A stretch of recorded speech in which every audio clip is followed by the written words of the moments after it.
Bienvenidos, estimados alumnos, a este video tutorial de la asignatura de Física para el curso de 10º grado del Colegio Corazón de Jesús.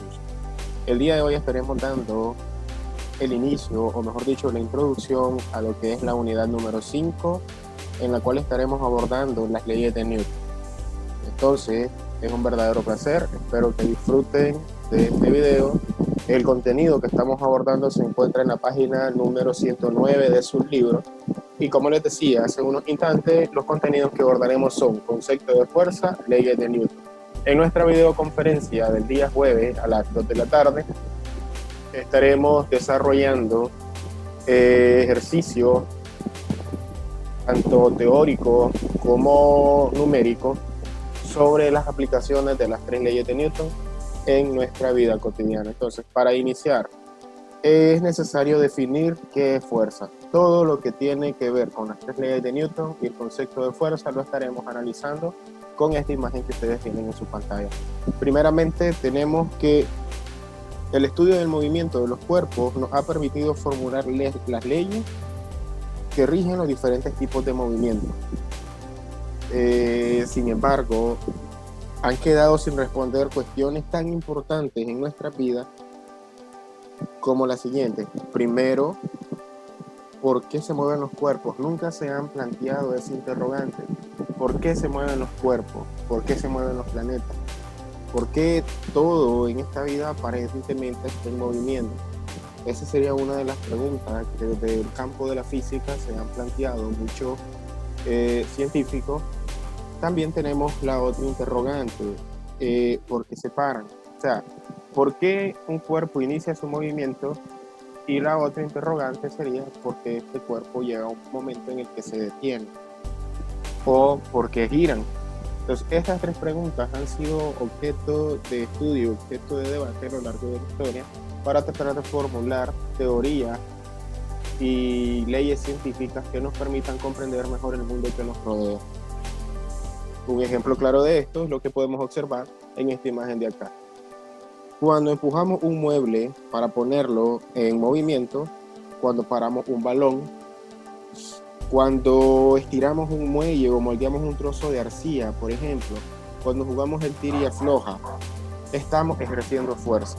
Desde el punto de vista de la física, ningún cuerpo ni objeto posee fuerza. Sin embargo, nosotros somos capaces de aplicar fuerza, ¿ya? Pero desde el punto de vista físico no la poseemos, o sea que es algo que podemos aplicar, pero no poseemos. Ahora, una fuerza es toda acción capaz de cambiar el estado de reposo o movimiento de un cuerpo o de producir en él alguna deformación. ¿Ya? Es muy importante que tengan esto. Una fuerza aparece cuando comienza la acción y actúa mientras ésta sigue ejerciéndose. Es decir, que si la acción cesa, si la acción desaparece, si se deja de realizar esa acción, la fuerza también va a desaparecer con respecto al cuerpo sobre el cual se estaba aplicando dicha acción. Muy bien. Esto que acabamos de analizar nos permite comprender hasta cierto punto por qué un cuerpo inicia su movimiento o por qué un cuerpo deja de estar en movimiento. Sin embargo, debemos precisar cómo debe ser una acción para que sea calificada como fuerza y también qué efectos debe producir. Entonces, jóvenes, es necesario también tener en cuenta que la unidad de fuerza en el sistema internacional es el Newton.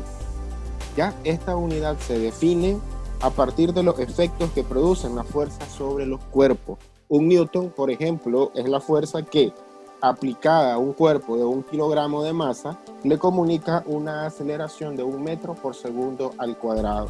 O sea que un Newton es igual a tener 1 kilogramo por 1 metro sobre segundo al cuadrado. Otra unidad de fuerza utilizada con mucha frecuencia es la del sistema técnico, que es el kilopondio, kP. El kilopondio es la fuerza con la que la Tierra atrae a un cuerpo de 1 kilogramo de masa situado sobre la superficie terrestre.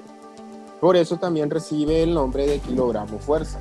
Su equivalencia con el Newton es de que un kilopondio es igual a 9.8 newton. Kilogramo fuerza es por lo general la unidad de medida que se utiliza para trabajar en la industria. Por ejemplo, en las máquinas que se utilizan para ejercer presión, para formar lo que nosotros conocemos como cemento, un ejemplo de esto, es que la presión ejercida sobre estos, la fuerza que se aplica en el interior de estas máquinas, tiene una unidad de medida de kilogramo fuerza, o también conocido, ¿verdad?, como kilopondio en lo que es el sistema técnico. Otro aspecto también que tenemos que tener en cuenta es que en el sistema inglés la unidad de fuerza es la libra, y una libra es la fuerza que, aplicada a un cuerpo de un slug de masa, le comunica una aceleración de 1 pie por segundo al cuadrado. ¿Ya? Ahora, la equivalencia con el newton con respecto a una libra de fuerza es de 1.45 newton. Esta información ustedes la pueden cotejar en la página 112 de su libro de texto. Es muy importante, muchachos, que conozcan, ¿verdad?, los 3 tipos de unidades que se le pueden atribuir a lo que es fuerza. Ahora, con respecto a lo que tiene que ver con las leyes de Newton, Sir Isaac Newton nos dejó 3 leyes que nos ayudan a comprender mucho mejor todo lo que nos rodea. ¿Ya? Ahora, acabamos de analizar el concepto de fuerza, las unidades de medida que se atribuyen a la misma y algunas situaciones en las cuales ésta se encuentra presente. Sabemos que las fuerzas son acciones capaces de modificar el estado de reposo o de movimiento de los cuerpos. Eso lo acabamos de analizar. Ahora, nosotros vamos a relacionar o a estudiar la relación entre las fuerzas y el movimiento de los cuerpos. O sea que ya definimos qué fuerza, también vamos a analizar qué relación existe entre la fuerza y el movimiento de los cuerpos. Y es que la parte de la física, por ejemplo, que estudia el movimiento de los cuerpos en relación con la fuerza que la producen, se denomina dinámica. En la parte de la cinemática estudiábamos el movimiento de los cuerpos sin tomar en cuenta qué causas provocaban dichos movimientos. Ahora tenemos una rama de la física que estudia el movimiento de los cuerpos, pero no de forma aislada, no. Ok, un cuerpo se mueve, pero ¿cuál es la causa que provoca ese movimiento? Entonces, en la dinámica vamos a abordar esto. El científico inglés Newton, como les decía hace unos instantes, que nació en 1642 y murió en 1727, formuló las leyes fundamentales que rigen la dinámica. Gracias a estas leyes, hoy en día nosotros podemos predecir el movimiento de un cuerpo si conocemos su estado actual y las fuerzas que actúan sobre él. Con respecto a la primera ley de Newton, la cual él retomó de Galileo Galilei. La primera ley de Newton se resume en una serie de experiencias. Por ejemplo, un cuerpo tiende a permanecer en su estado de reposo o en su estado de movimiento rectilíneo uniforme si no actúa ninguna fuerza sobre él, o si la resultante de las fuerzas que actúan sobre él es nula. ¿Ya? Un ejemplo claro, muchachos, es esta imagen que ustedes tienen acá. Por ejemplo, y por la experiencia, ¿verdad?, que en algún momento de nuestra vida podríamos haber practicado este deporte. Para que un balón de fútbol en reposo se ponga en movimiento, debemos aplicar una fuerza sobre él. También nosotros sabemos que si dicho balón se mueve con velocidad constante, es preciso aplicarle una fuerza para que se detenga. Un ejemplo claro es lo que se hace cuando se patea un penal. El jugador aplica una fuerza externa al balón para inducir a este al movimiento, que deje de estar en reposo y pase a estar en movimiento. Y el portero aplica una fuerza en sentido contrario al movimiento del balón para tratar de detenerlo. Y esto es la primera ley. Ya este simple hecho tan común que nosotros vemos en las noticias, en los canales de deporte, es algo, y que nosotros también practicamos en nuestros hogares, es algo que tiene que ver con las leyes de Newton. ¿Por qué? Porque allí nosotros estamos analizando la primera ley, la cual establece que un cuerpo permanece en su estado de reposo, como es el caso del balón antes de ser pateado, o de movimiento rectilíneo uniforme, que sería el caso, ¿verdad?, una vez que el balón ya fue lanzado, si no actúa ninguna fuerza sobre él o la resultante de la fuerza es nula. Y esto sería el análisis de la primera ley. Ahora, debemos hacer 2 aclaraciones muy importantes acerca de la primera ley. En primer lugar, no existe ningún cuerpo que se vea libre de la acción de la fuerza. Esto no significa, ¿verdad? Esto no significa que la primera ley sigue siendo válida, que no es válida. O sea, no existe ningún cuerpo que se vea libre de la acción de la fuerza. Recuerden que acabamos de analizar que un cuerpo va a cambiar su estado inicial, ya sea de reposo o movimiento, solamente cuando actúe sobre este una fuerza. Ya, aquí se podría dar el caso hipotético de que digamos, ok, entonces al no aplicarse ninguna fuerza, entonces va a continuar moviéndose de manera indefinida o va a continuar en estado de reposo de manera indefinida. Pues muy bien, no. En esta parte tenemos que analizar que no existe ningún cuerpo que se vea libre de la acción de la fuerza, y esto no significa que la primera ley no sea válida. Sigue siendo válida, ya que si la resultante de todas las fuerzas que actúa sobre el cuerpo es nula, es lo mismo decir que no actúa ninguna fuerza. Un ejemplo claro, supongamos que estas tres personas que se encuentran en el extremo izquierdo de la cuerda y las tres personas que se encuentran en el extremo derecho aplican la misma magnitud de fuerza. Vamos a suponer que estas tres personas tiran hacia la izquierda con una fuerza de 20 newton y estas tres tiran hacia la derecha con una fuerza de 20 newton. Quiere decir que al sumar ambas fuerzas vamos a obtener un resultado de 0, ya que se están aplicando fuerzas con la misma magnitud, con la misma dirección, pero en sentido contrario. Entonces tendríamos que la sumatoria de la fuerza resultante aplicada en esta imagen sería de 20 newton menos 20 newton, lo que nos daría igual a 0 newton. Ahora, la otra condición que tenemos que tomar en cuenta es que ningún cuerpo puede mantenerse en movimiento rectilíneo uniforme si no es por la acción de alguna fuerza. Recuerden que el movimiento rectilíneo uniforme se caracteriza principalmente porque su velocidad es constante. Bueno, pues ningún cuerpo puede describir este tipo de movimiento o puede mantenerse en este tipo de movimiento si no es por la acción de alguna fuerza, ya que siempre existen fuerzas de rozamiento que se oponen al movimiento y que es preciso neutralizar. Y en este caso sería la fuerza de fricción estática, ya que es la que se origina en el caso de los vehículos. Cuando el vehículo inicia su movimiento, la fuerza de fricción estática es la que se va a originar entre la llanta, ¿verdad? Y la superficie del asfalto, o sea, la superficie de la carretera.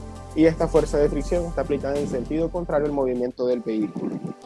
¿Ok? Entonces, estemos claros de esto. Primera ley de Newton establece que un cuerpo va a permanecer en su estado inicial a menos que haya sobre este la acción de una fuerza que lo obligue a cambiar dicho estado. Sin embargo, no existe ningún cuerpo que se vea libre de la acción de fuerza. Y número 2, no puede haber o no hay un cuerpo que pueda mantenerse en movimiento rectilíneo uniforme si sobre este no está actuando o no se está ejerciendo la acción de alguna fuerza.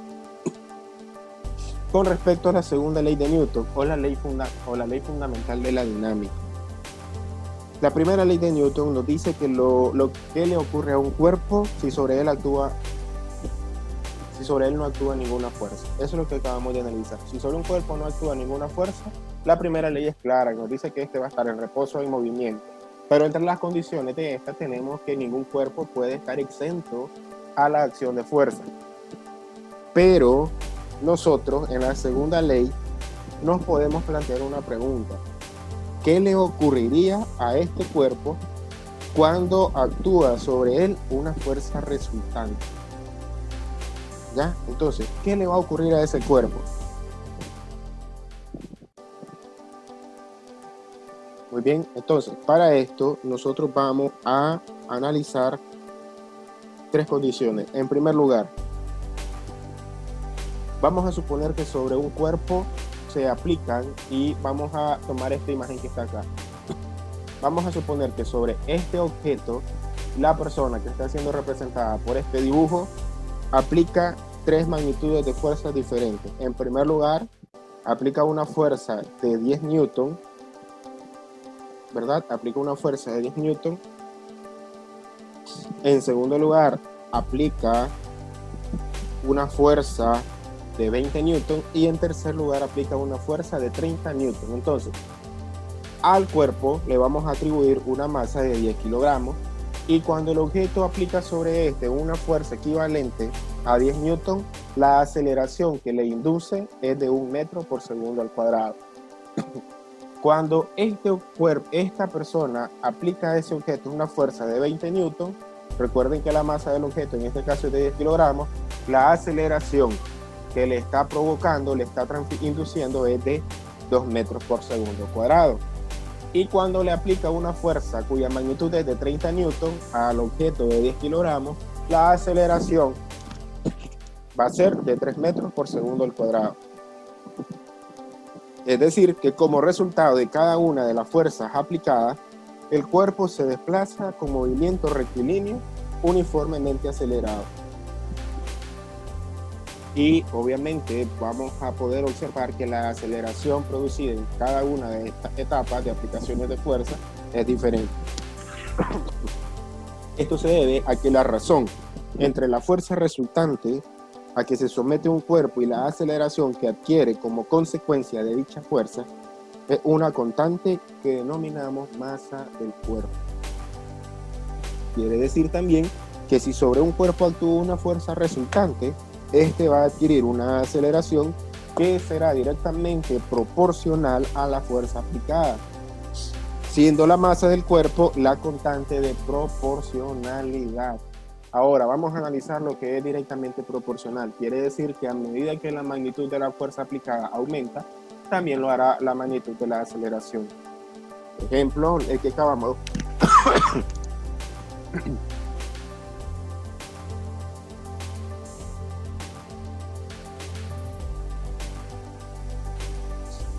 Ejemplo claro de esto es el que acabamos de analizar. Y al aplicarse una fuerza de 10 newton, la aceleración era de 1 metro por segundo al cuadrado. Al aplicarse una fuerza de 20 newton, la aceleración era de 2 metros por segundo al cuadrado. Y al aplicarse una fuerza de 30 newton, la aceleración era de 3 metros por segundo cuadrado. La segunda ley de Newton a nosotros nos proporciona una ecuación que nos permite analizar de una manera cuantitativa la relación entre la constante de proporcionalidad de un cuerpo, que sería la masa, la fuerza aplicada y la aceleración producida en el cuerpo debido a esta fuerza aplicada. Y es la que estaremos aplicando en nuestra videoconferencia del día jueves. La fuerza es directamente proporcional a la aceleración, ¿verdad?, multiplicada por la masa. O sea que la fuerza, según la segunda ley de Newton,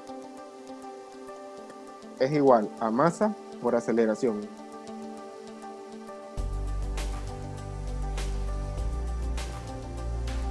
Y como analizábamos hace unos instantes, un newton equivale a 1 kilogramo por metro sobre segundo al cuadrado.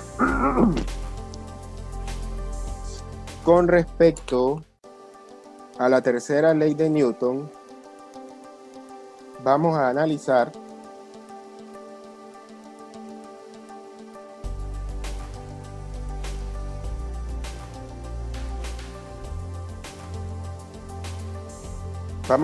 lo siguiente. La tercera ley de Newton también en algunas ocasiones suele interpretarse como el principio de acción y reacción. Entonces nosotros vamos a analizar las características de las fuerzas de acción y de reacción.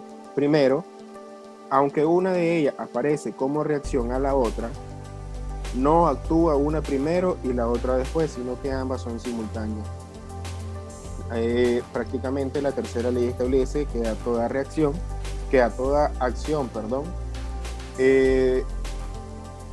le actúa, ¿verdad? Toda acción genera una reacción. Toda acción genera una reacción que va a tener la misma magnitud, la misma dirección, pero sentido contrario. Ahora, una de las características de estas fuerzas que se producen es que aunque una de ellas aparece como reacción de la otra, ¿verdad?, actúan al mismo tiempo. también tenemos que ambas fuerzas son opuestas, no se anulan mutuamente debido a que se ejercen sobre cuerpos distintos. En ciertas ocasiones, alguno de los cuerpos no resulta acelerado debido a que posee una gran masa o a que existen otras fuerzas que se oponen al movimiento. Entonces, igual, vamos a guiarnos con la figurita del balón. ¿Por qué si la tercera ley de Newton establece que a toda acción le merece una reacción con la misma magnitud, con la misma dirección, pero en sentido contrario, el jugador de fútbol al patear un balón, el balón sí se ve como describe una trayectoria que tiene el mismo sentido que la fuerza aplicada, pero el pie del jugador no experimenta esa misma magnitud, no experimenta ese mismo movimiento? Entonces, vamos a poner un ejemplo. Si este jugador aplica una fuerza de 20 newtons sobre este balón, de acuerdo a la tercera ley, este jugador también tendría que experimentar una magnitud de fuerza de 20 newtons que aplicaría el balón sobre su pies. Pero ¿por qué el balón sí va a seguir una trayectoria en el sentido de la fuerza aplicada y el pie del jugador no sale hacia atrás? Simple, porque la tercera ley de Newton establece que las fuerzas de acción y reacción, aunque son opuestas, no se pueden anular mutuamente debido a que se ejercen sobre cuerpos diferentes. Ya, se ejercen sobre cuerpos diferentes. Y tenemos también que en ciertas ocasiones algunos cuerpos van a experimentar una mayor aceleración debido a la masa que estos poseen. Ahora, las tres leyes de Newton se analizan al mismo tiempo. ¿Por qué? Si inicialmente el balón estaba en reposo, el jugador al aplicar una fuerza externa sobre este, lo indujo a cambiar su estado inicial, que era el de reposo, para pasar a un estado de movimiento. Y acá tendríamos la primera ley. ¿Cómo entra en juego la segunda ley? Sencillo. La segunda ley permite comprender mejor la aplicación de la tercera. La segunda ley establece que la fuerza aplicada es directamente proporcional a la aceleración, teniendo como constante de proporcionalidad la masa. El jugador posee mayor masa que el balón. Esto quiere decir que va a poder aplicar una magnitud de fuerza, hipotéticamente hablando, mayor, que va a generar una mayor aceleración. Entonces acá entraría el dilema. Bueno, si el jugador al poseer mayor masa va a generar mayor fuerza, ¿qué pasa con la tercera ley? ¿No se aplica? Pues sí se aplica. Claro que sí se aplica. ¿De qué manera? Sencillo. La tercera ley establece que las fuerzas de acción y reacción se aplican sobre cuerpos diferentes. Por lo tanto, no se pueden anular de manera mutua, no se pueden anular de manera simultánea. Ya que el jugador posee mayor masa, ¿verdad? Ya que este jugador posee mayor masa, va a generar una mayor aceleración sobre el balón que la que el balón va a generar sobre él. Debido a esto, es que el balón sí va a seguir una trayectoria en sentido de la fuerza aplicada, pero el pie del jugador no. Entonces, estimados alumnos, les recomiendo, ¿verdad?, leer las páginas del libro de texto, la página 113, la página 116, y en nuestra videoconferencia del día jueves vamos a estar analizando la parte teórica que se acaba de abordar en este video con situaciones de nuestro entorno, y también vamos a estar aplicando o resolviendo algunos ejercicios sencillos que nos ayuden a familiarizarlo un poco más con estas tres leyes que son el pilar fundamental de la dinámica. Eso es todo lo que vamos a analizar en este pequeño video. Espero, verdad, que sea de mucha utilidad. Bueno, jóvenes, pasen un excelente día.